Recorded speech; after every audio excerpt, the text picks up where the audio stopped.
Hello everyone, myself Saiba Thakur, student of Medasvi Institute, here to represent my topic on human circulatory system.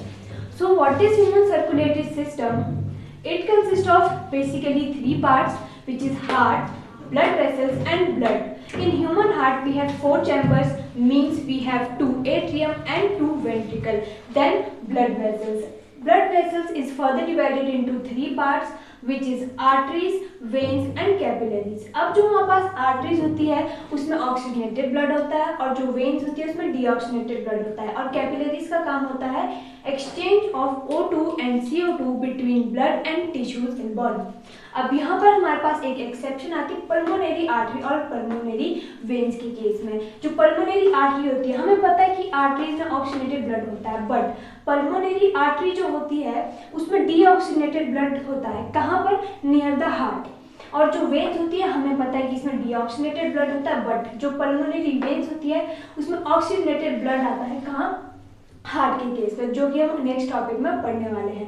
Third आता है हमारे पास blood. अब blood क्या है हमारे पास? Blood is a fluid which is transported in body which contains oxygen and food supply. तो ये हुई मेजर 3 पार्ट्स. अब नेक्स्ट टॉपिक आता है हमारा एनाटॉमी ऑफ हार्ट पे. तो सबसे पहले जो हार्ट की जो आउटर मेम्ब्रेन होती है उसको बोलते हैं हम पेरिकार्डियम. उसके बाद हमें पता है कि ह्यूमन हार्ट में 4 चैम्बर्स होते हैं, जिसमें से लेफ्ट एट्रियम और लेफ्ट वेंट्रिकल जो है वहां पर ऑक्सीजनेटेड ब्लड होता है और राइट एट्रियम और राइट वेंट्रिकल में डीऑक्सीजनेटेड ब्लड होता है. और ऑक्सीजनेटेड और डीऑक्सीजनेटेड ब्लड की इंटरमिक्सिंग को प्रिवेंट या फिर अवॉइड करने के लिए इनके बीच में एक कार्टिलेजिनियस वॉल प्रेजेंट होती है जिसका नाम है सेप्टम.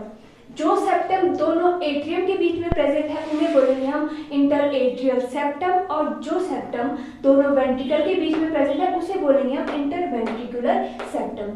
तो अब हम सबसे पहले एक साइड की बात करेंगे. सबसे पहले हम राइट साइड से शुरू करते हैं. तो हमें पता है कि राइट साइड में जो है वो डीऑक्सीजनेटेड ब्लड आता है. अब वो ब्लड कौन लाता है?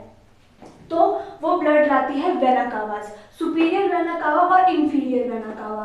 तो ये जो सुपीरियर वेना कावा है ये लोअर बॉडी से डीऑक्सीजनेटेड ब्लड लाएगी और जो इंफीरियर वेना कावा है वो हमारी अपर बॉडी मींस अपर के ऑर्गन और टिश्यू से डीऑक्सीजनेटेड ब्लड लाएगी और ये दोनों वेना कावा खुल जाएगी हमारे राइट एट्रियम में. राइट एट्रियम में यहाँ से हमारे पास ब्लड आया और उसके बाद ये जो ब्लड है वो राइट वेंट्रिकल में चला गया थ्रू ट्राइकस्पेड वेल्व. यहाँ पर ट्राइकस्पेड वेल्व का काम क्या है? To prevent back flow of blood. Blood को वापस एट्रियम में जाने से रोकता है. जो ट्राइकस्पेड के वेल्व्स के जो फाइबर्स हैं उनको बोलते हैं हम कॉर्डे, टेंडिने, और यहाँ पर कैपिलरी मसल्स भी प्रेजेंट होती है. और इन सब का काम क्या होता है? इस ट्राइकस्पेड वेल्व की क्लोजिंग के लिए. और यहाँ पर भी सेम चीज प्रेजेंट है, ये भी कॉर्डे टेंडिने है और यहाँ पर भी कैपिलरी मसल्स होती है और ये इसका काम भी सेम होता है बाइकस्पेड वेल्व को क्लोज करना. तो जब डीऑक्सीजनेटेड ब्लड यहाँ पर पहुँच गया तो हार्ट ने पंपिंग की. उसके बाद ब्लड जो है वो यहाँ से सेमिल्यूनार वॉल्व से चला गया पल्मोनरी आर्टरीज में. पल्मोनरी आर्टरीज जो है वो फर्दर 2 पार्ट्स में डिवाइड हो जाएगी.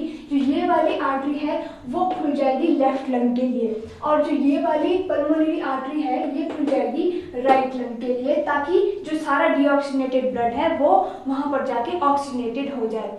अब वहाँ पर ऑक्सीजनेशन होने के बाद जो ब्लड है अब वो कहाँ जाएगा? वो ब्लड जो है वो चला जाएगा पल्मोनरी वेन्स में. और पल्मोनरी वेन्स जो है ये वाली पल्मोनरी वेन जो है ये लेफ्ट लंग से आएगी और ये जो पल्मोनरी वेन्स है वो राइट लंग से आएगी ऑक्सीजनेटेड ब्लड को लेके. ये दोनों खुल जाएगी लेफ्ट एट्रियम में. लेफ्ट एट्रियम में खुलने के बाद ऑक्सीजनेटेड ब्लड यहाँ पर आया और उसके बाद वो चला गया लेफ्ट वेंट्रिकल में थ्रू बाइकस्पेड वेल्व. यहाँ पर बाइकस्पेड वेल्व का काम क्या है? सेम एज ट्राइकस्पेड वेल्व, ब्लड की बैक फ्लो को रोकना. अब यहाँ पर ब्लड पहुंच गया इधर लेफ्ट वेंट्रिकल में. अब यहाँ पर एक नोट करने की बात है कि जो लेफ्ट वेंट्रिकल है वो इन 4 चैम्बर्स में से सबसे बड़ा होता है. क्यों बड़ा होता है? क्योंकि इसके पास थिक वॉल होती है. अब यहाँ क्वेश्चन अराइज होता है कि सिर्फ लेफ्ट वेंट्रिकल के पास ही थिक वॉल्स क्यों है? इसका रीजन ये है कि जब ऑक्सीजनेटेड ब्लड अयोटा से जाएगा और अयोटा से पूरी बॉडी में ट्रांसपोर्ट होगा तो इस तरह के ट्रांसपोर्टेशन के लिए जो हार्ट है वो प्रेशर जनरेट करेगा. तो उस प्रेशर को मेंटेन करने के लिए इसके पास यहाँ पर थिक थिक वॉल्स होती है, that's why this is the largest ventricle. अब यहाँ से क्या होगा, ब्लड ने पंपिंग की, तो ये ऑक्सीजनेटेड ब्लड है सेमिल्यूनार के वॉल के थ्रू आयोटा में चला गया। जो हमारा आयोटा है वो हमारा सबसे लार्जेस्ट और बिगेस्ट ब्लड वेसल्स है इन ह्यूमन बॉडी, जो कि फर्दर 2 पार्ट्स में डिवाइड हो जाएगी, एक तो लोअर बॉडी के लिए और एक अपर बॉडी के लिए। ये जो लोअर आयोटा है ये तो हमारे लोअर ऑर्गन और लोअर टिश्यूज जो है उनको ऑक्सीजनेटेड ब्लड पहुंचाएगी। तो जो ये अपर वाली आयोटा है ये फर्दर 3 पार्ट्स में डिवाइड हो जाएगी, जिनका नाम है, ये फर्स्ट वाली है लेफ्ट सबक्लेवियन आर्टरीज, ये मिडिल वाली जो है ये है लेफ्ट कॉमन कैरोटिड आर्टरीज, और थर्ड वाली है हमारे पास ब्रैंकियोस्फेलेटिक आयोटा। तो ये चलेगी और पूरी बॉडी को ऑक्सीजनेटेड ब्लड की ट्रांसपोर्टेशन होगी और सबको ऑक्सीजनेटेड ब्लड मिल गया। अब यहाँ पर एक चीज आती है कि ये जो पंपिंग है ये कौन कॉज करता है, तो एक चीज है यहाँ पर एसएन नोड, साइनोएलिक्यूलर नोड। जो एसएन नोड है उसको हार्ट ऑफ हार्ट भी बोला गया है, क्योंकि ये जो एसएन नोड है ये रिस्पॉन्सिबल होता है हार्ट की कॉन्ट्रैक्शन और रिलैक्सेशन को या फिर हार्ट बीट को करवाने में। अभी एक्टिवेट कैसे होता है, यहाँ पर एसएन नोड में नोडल टिश्यूज प्रेजेंट होते हैं।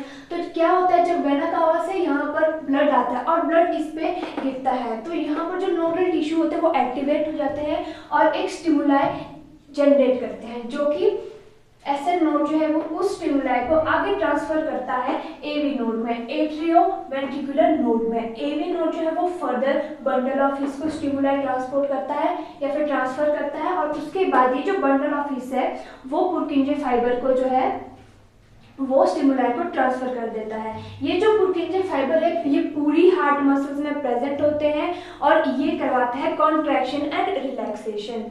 तो अब तो हो गया ये बेसिक चीज़ें जो इसमें थी।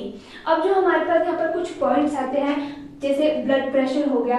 तो ब्लड प्रेशर एक्चुअली में है क्या, ब्लड प्रेशर होता है pressure applied by blood to the blood vessels, walls of the blood vessels. अब ब्लड प्रेशर को हम देखते कैसे हैं, सिस्टोल अपॉन डायस्टोल। सिस्टोल होती है हमारे पास कॉन्ट्रैक्शन और डायस्टोल होती है रिलैक्सेशन। एक हेल्दी ह्यूमन का जो ब्लड प्रेशर है वो होता है 120 अपॉन 180, ये सिस्टोल और ये डायस्टोल। अब अगर तो इसमें चेंजेस आ जाए, जैसे कि अगर ये जो सिस्टोल है वो 120 से 140 पहुंच जाए और ये जो 80 है वो 80 से 100 पहुंच जाए डायस्टोल, तो उसको बोलेंगे हम हाई ब्लड प्रेशर या फिर हाइपरटेंशन। और अगर तो इस नॉर्मल रेंज से कम हो जाए ब्लड प्रेशर, जैसे कि 120 से 100 हो जाए सिस्टोल और 80 से कम होकर 60 हो जाए डायस्टोल, तो इसको बोलेंगे हम लो ब्लड प्रेशर या फिर हाइपोटेंशन। और ब्लड प्रेशर को मेजर करने के लिए एक डिवाइस होता है जिसको बोलते हैं हम स्फेगमेनोमीटर।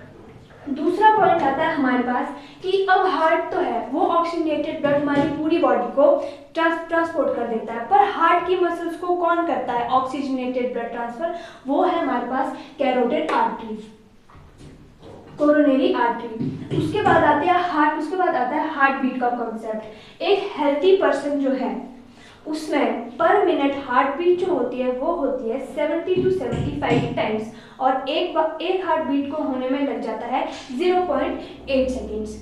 अब यहाँ पर एक लास्ट टॉपिक आता है हार्ट की साउंड के बारे में। अब जो हार्ट की साउंड है वो होती है लब एंड डब। सबसे पहले आती है लब। अब ये लब साउंड कैसे प्रोड्यूस होती है, by the closure of tricuspid and bicuspid valve. जब ये दोनों वॉल्व जो है वो आपस में क्लोज हो जाती है, साथ में क्लोज हो जाती है, तब लब साउंड प्रोड्यूस होती है। और उसके बाद आती है डब साउंड। ये डब साउंड कब प्रोड्यूस होती है, जब ये दोनों सेमिल्यूनर वॉल्व जो है ये क्लोज होती है। तो इस तरीके से लब एंड डब साउंड प्रोड्यूस होती है। फिर इसमें एक छोटी सी और एक पॉइंट है कि यहाँ पर एक लिगामेंट प्रेजेंट होता है जो कि अयोटा और पल्मोनरी आर्टरी को आपस में जोड़े रखता है। इस लिगामेंट का नाम क्या है, तो वो है लिगामेंटम एट्रियोसम।